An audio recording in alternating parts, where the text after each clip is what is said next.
Vers quoi vous nous emmenez ensuite ? Eh bien, de l'érotisme. Ouais. Avec un texte très court, qui s'appelle Pibrac, oui. de Pierre Louis. Pibrac est un recueil de... Je fais ça en même temps que je glisse un petit avertissement aux oreilles sensibles. Tout à fait. Pibrac est un recueil de 313 quatrains érotiques de l'écrivain Pierre Louis, publié clandestinement en 1927, après la mort de l'auteur.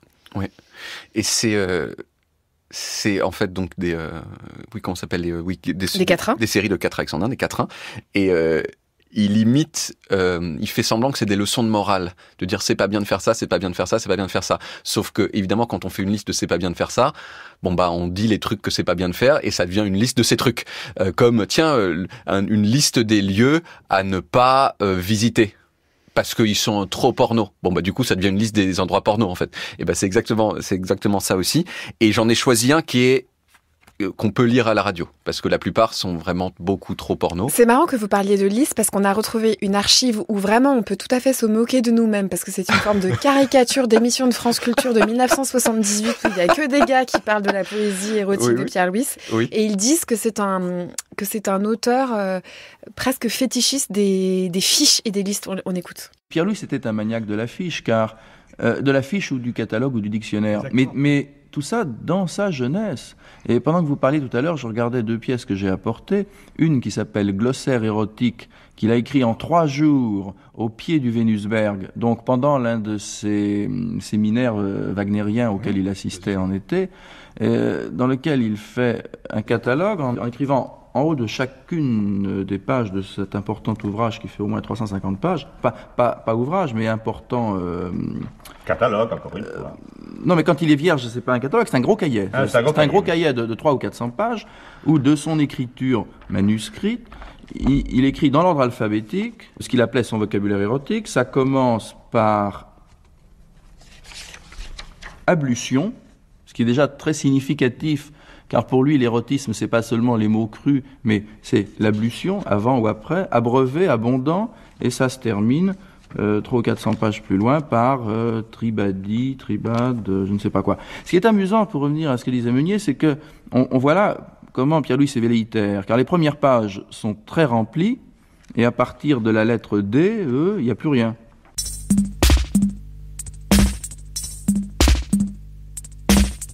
Je n'aime pas avoir la maîtresse du pape qui, pour monter en grade et changer de milieu, coïte avec un Christ en forme de priape et se croit chaque soir la maîtresse de Dieu. Ah non, mais plus, je suis désolée. Ah, il en faut plus ? Bah ouais. Ah bah, mais ils sont vraiment très très porno. Hein. Bah, j'ai fait un avertissement aux oreilles sensibles. D'accord. Si, plus, tout le monde veut plus. Mais alors je le lis tout, parce que j'ai mon best-of souligné. Donc je peux. C'est aux éditions d'Alia, comme ça je glisse au passage. C'est un peu... non, parce qu'il y a des trucs... Enfin, c'est de la littérature, c'est n'importe quoi, c'est comme Sade, mais il y a des trucs vraiment complètement illégaux dedans. Pas illégaux à écrire, mais illégaux, très très illégaux à faire, quoi. Je n'aime pas avoir qu'Alice aux longues tresses lèche à la pension tous les cons du dortoir sous les yeux indulgents des jeunes sous-maîtresses qui donnent des conseils et tiennent le bougeoir. Je n'aime pas avoir la triste... Non. non, vraiment pas. C'est un livre très gras. Pas possible. Je n'aime pas avoir un passe de l'écuelle. Non. Si, ça peut ça. Je n'aime pas avoir un passe de l'écuelle. Je n'aime pas avoir un passe de l'écuelle, la putain qu'on encule en plein air dans le coin et qui dit chaque fois sa phrase habituelle, crache-toi sur la queue, elle entrera plus loin. Je n'aime pas qu'un homme enculante une... Non. Vraiment pas. Je n'aime pas avoir la belle bordelaise dont la bouche à moustache est un con malgré lui. Même quand elle suce, on dirait qu'elle baise et pour peu qu'elle bave, on croit qu'elle a joui. Ben oui.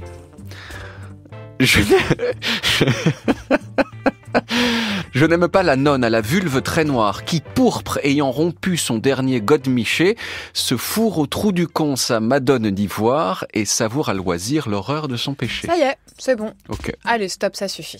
Ok.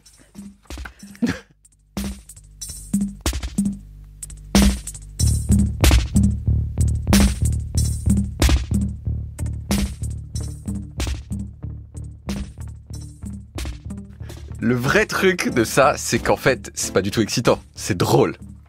J'ai ri en tout cas. C'est drôle, ouais. J'ai ri et je me suis dit, dois-je rire ? Puis-je rire ? C'est drôle. Et je pense qu'une des choses qui fait que c'est drôle, c'est l'alexandrin. C'est toujours que l'alexandrin fait que on retombe sur les pieds et quand il y a une blague en plus dans le dernier mot. Après la pirouette. On retombe comme ça, quoi. Oh, je pense. Ouais.